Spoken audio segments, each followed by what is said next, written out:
Hey class, welcome to our figure drawing module here. I'm going to talk a little bit more about uh, gesture and how to just create your gesture exercises. So I'm going to use my whole page here and I'm going to do several gesture drawings on a page, starting with some very short ones, say 10 to 30 seconds, and then I'll bump some up to like 1 to 2 minutes, and then go to the 3 to 5 minute range. So, yeah, let's go ahead and do a 10-second gesture, and I like to mark what I'm doing on my page so I know what I'm doing. So when I look back at it later, I can kind of get a sense of how far along can I get in a 10-second gesture. So I have some images up on the screen, and I'll try and add them here so you can see them. All right, so if I'm doing a 10-second gesture, I'm really just looking for those main movements of the pose. So let me get a little timer going here, and let's see how fast I can get this 10-second gesture done. I'll spend a little bit of time looking at the pose for a second, trying to like get the feel for it a little bit, map it on the page a little bit, get a little sense of it. I really want my hand to feel fluid as I move. And then, yeah, let me go ahead and I'll go ahead and get started here.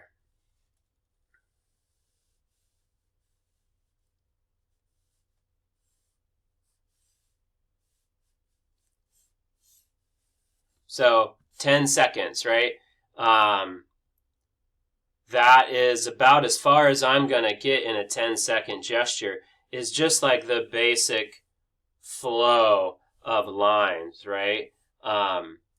And this is important to just help build the structure of the figure, right? Okay, so now let me jump over and do a 30-second gesture pose. Let me get a different image up here. I always like to move around and do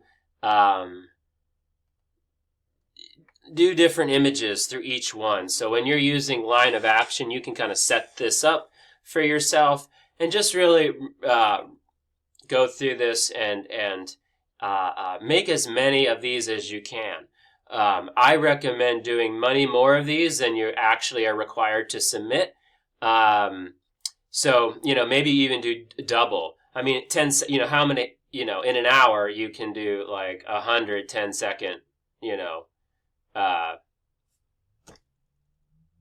gestures, right? So you can get through a lot. And I recommend just, make as many as you can and then edit it down and determine which ones you're going to submit for your exercises. The instructions for how many you have to submit are here in the page, so you can look it up there. So, okay, so let's do a 30-second one now. So I might start with the head, get the baseline of the body, figure out where the weight is happening here. I always like to get my shoulder lines pretty early on. Think about where are the arms going. If I have time, I might throw the hands in here a little bit. I've got a little bit of time, so I might throw in the torso here. And notice I got the legs all sorts of wrong here, right? So I can adjust and improve them as I go. And now I'm at 35 seconds approximately, right? But I was able to see and translate the energy of this pose relatively quickly. And that's all you're looking for in a good 30-second gesture. I might refine this a little bit for the submission, right? So you can have, for the submission, I could see it a little bit better. And typically, I would in a figure drawing class, I'd be standing up at an easel, and I'd be able to draw much faster with much more movement. One of the things I like to do sometimes too with the head is put the center line of the head, so that way, in this picture, the head goes down off to the right side here, and then I can put in where the eyes are as well, and then that just helps give me a sense of which direction I'm looking at. So, yeah, that was a 30-second one. So, let me move to a minute here, and we'll do one that's 1 minute. Okay, let's start the 1 minute one here. Now, I do like to study it a little bit. Sometimes you don't really have in a true figure drawing setting, you don't really have much time to do that, but since we can kind of pause and start this thing, we can take a little extra time here, make sure your tool's ready and nice and sharp, and I'll go ahead and begin and give myself a minute here. So once again, I can kind of draw a little bit slower now, get that initial line, that river of motion going through here, can kind of do a little bit of a circle to understand, hey, where is the hip doing? Get my other leg in here. I like to get those shoulder angle between the two shoulders. Sometimes I'll put little circles at the end of that line to indicate the shoulder joint.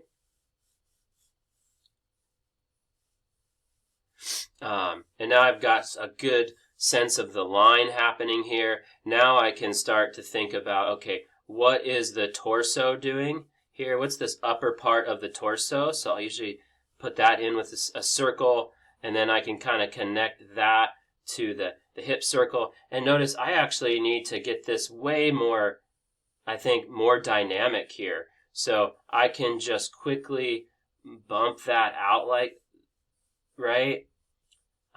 And that way I get this angle way more dramatic of a motion. And then I can add volumes as I go and improve this. And I'm at, a minute 30. So I went a little bit over there, which is okay. But notice I'm starting to get a little bit more fleshed out here, right? Getting things a little bit more dialed. And getting a little clearer sense of what's going on. And had I gotten it more accurate in the beginning, I would have gotten a little bit further, but that's part of the process of figure drawing, is we're building up that ability to work fast and see, because, if you're paying for a model, you only have so much time, right?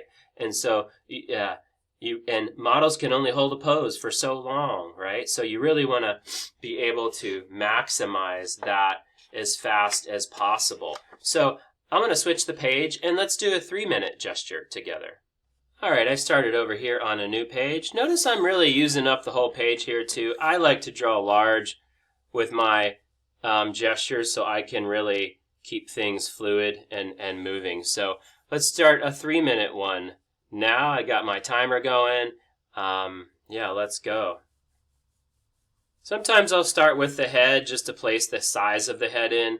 Then I'll think about where that spine is. And notice in this pose, the spine is kind of off to the right in the back. So I got to think about where's that spine at in the back, right, of the body. Get my hips in, figure out what's this line doing, what are the legs doing.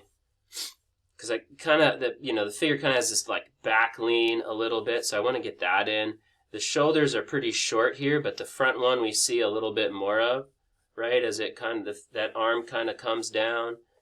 The arm energy comes up into this other arm, which then is kind of pitched up against the head, right? Now I can get the upper torso put in here. Thinking about what's this rib cage doing, right? The rib cage kind of arcs down like that.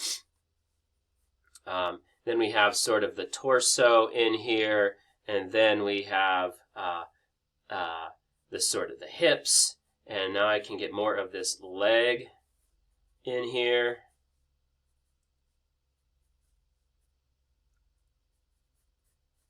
can start to put a little bit more detail into this figure and its muscular structure. So I'm really trying to get where the weight is, right? The weight on this one is a little bit more on the back foot here, as this foot is as the front foot is kind of angled. So I really want to get that back foot feeling like it's holding the weight. And then I can start, adding a little bit more of the volumes of the arm. And notice I'm just staying fluid with it. I'm editing as I go because I'm making a lot of mistakes. But we want to be able to draw as fast as we can see and make changes on the fly instead of trying to be overly worried about getting it right away. Because remember, we start from general to specific, and we build things along the way. So this guy's head's kind of looking straight at us, so I can kind of put that cross in there for the center line and the head. I can start to kind of loosely put in the hairline here, and he's pretty muscular, so I could start to add some of the pectoral muscles in here. At this stage, I can start blocking in some of the shadow shapes as well and kind of get a little bit more sense of what the light source is doing here. And those really help me see my forms and improve things a little bit along the way also.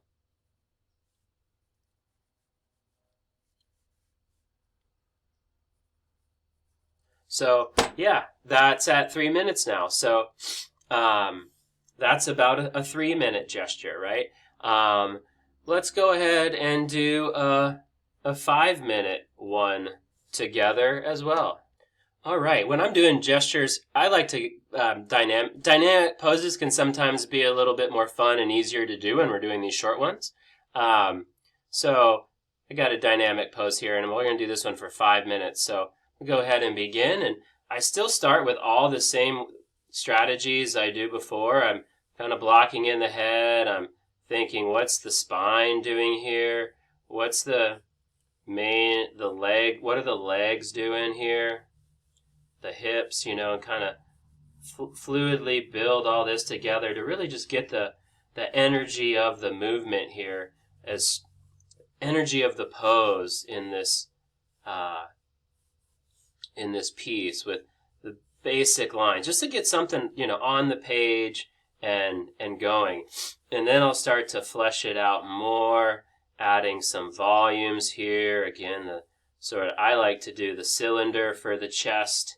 Some people like to do cubes or squares, but I like to use the round forms to then start to build what's sort of happening and get my proportions right. So I don't spend much time on detail at the beginning. I'm really just trying to get the proportions right as good as possible, right? Get that relationship of the major forms of the body visible and together here. Because then I can get the feel of the pose and energy.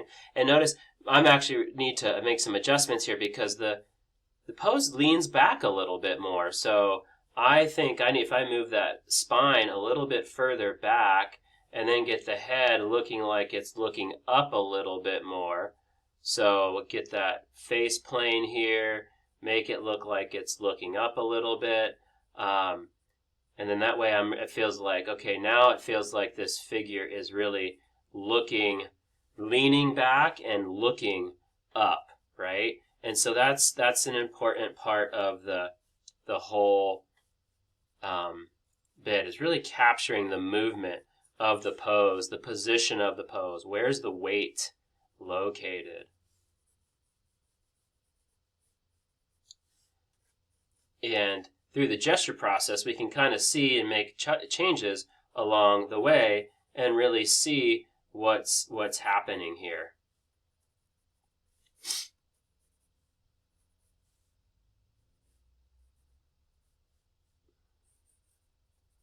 So again, notice I'm drawing really rapidly, spending way more time looking at the photo of the model or looking at the model than I am really looking at my paper. I'm just kind of glancing down at my paper. I'm trusting my arms here to and hands to just work fluidly based on what my eye sees, and then I can make adjustments along the way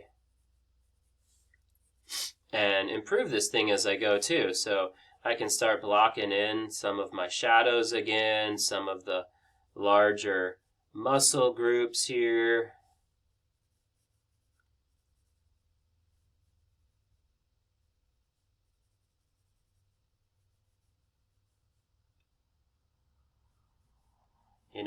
And when we start doing this, we have to see the relationships between the various muscles, right? I got my pectoral muscle, which transitions into my deltoid, which then turns into the bicep here, then into the forearm muscles and the wrist, right? Don't forget the little wrist space in there.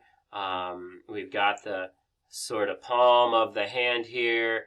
I'll just throw some little lines for the fingers at present. Some another strategy. These are kind of some tough fingers. Sometimes I'll just make the whole shape and combine it. But that's what the study of anatomy is really good for, and the study of figure drawing helps us understand anatomy in a really dynamic and good way. And all of that can be just very handy for when we're learning and doing figure drawing here. Kind of throw in some hair a little bit, just a little like C shape for the ears. And I'm almost at 5 minutes here. I try never to leave any spot undone in these extended gestures. So get my foot in there really quick, and now I'm here. At 5 seconds left. I can throw in a little bit of extra shading. And now I'm at 5 minutes, and I'm starting to have a pretty decent figure fleshed out here. If I wanted to extend this figure now into 10 or 15 minutes, I could do that, right? So from here, if I did that, I would just start building for another, just continue building the figure and slowing down now, making some adjustments, starting to get the detail of the figure. I might even erase some of my lines that I had in here earlier that are no longer necessary or accurate. I could, start adding in more individual muscles since this dude is pretty swole. Get a little bit more of that abdominal muscles in there. Get that hip bone notified here. That's another good thing, is these different landmarks in the body are really important, like the hip bone here, really important. We've got some, the hips in general, and then there's the big leg bone muscle that kind of is right here as well. We have our quadriceps here, and then we have our kneecap, right? We want to get that kneecap in there, and then there's always a little bit of a space, right, in between the quadricep, the knee, and then the calf, right? So I need to make some adjustments here to get that a little bit more accurate. I can start to shade things in and start to think about unifying my shadows. That's a really important stage. And the next video that you watch, which is called Gesture to Extended, I'll walk through this process a little bit more with you on a different pose and talk about how to, in more detail, how to build a figure through gesture to completion. And essentially, it's, more or less what I'm doing here. Now I just start to just refine and continue to add detail. If there's some cast shadows on the ground, sometimes that can be a nice way to ground it. I could start doing more of the the model's individual likeness here. This is a tough pose because the figure is looking upward, so it's a tricky to get because you got to get the sort of volume of the underneath of the chin visible here as a separate plane from the neck, right? So that can be tricky. We do have the clavicle, this sternal notch here, which is this little V shape, right? Remember that from when we did the proportions, right? And now I just kind of keep going. So you can work on these as long as you want until they're fully revised. So, figure drawing is an endless journey for you. So, all right, folks, there's doing some gestures. Hope these were helpful. All right, bye.